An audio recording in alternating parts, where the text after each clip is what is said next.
Hey, happy Sunday. This guy and I are having a little bit of fun today. What are we working on? We're putting it in a garden bed. Yeah, and a Subpod composter. We'll show you that. Okay, sorry for all of the shadows out here. It's not the right time for videoing, but it is the right time for getting work done.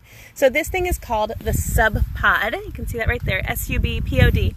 It is a composter. So what we will do is we'll put dirt in here. We're going to put our compost scraps, some worms, and then it comes with these worm blankets that will go over the top to insulate it. And I'm hopeful that we can keep our worms all year in here.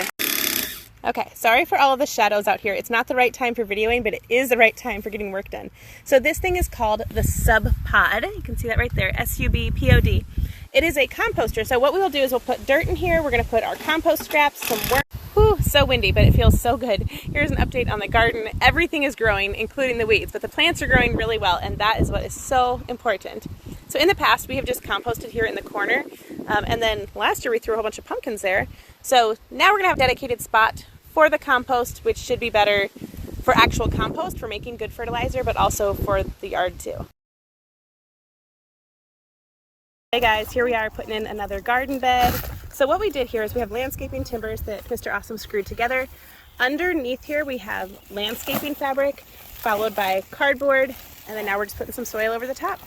This bed here is at the base of our garden, and so we're going to start with putting aronia berries in here, and I'm not sure what else we might do, possibly strawberries.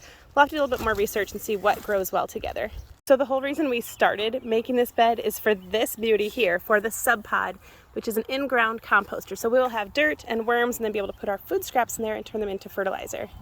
Here we go. We're adding some worms to our Subpod. Yes, and these worms will eat our food scraps and give us good fertilizer for our garden.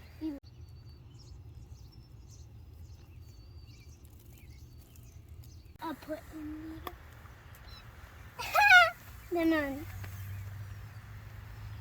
This is all just one more way we can be self-sufficient, or slightly more self-sufficient here in the city.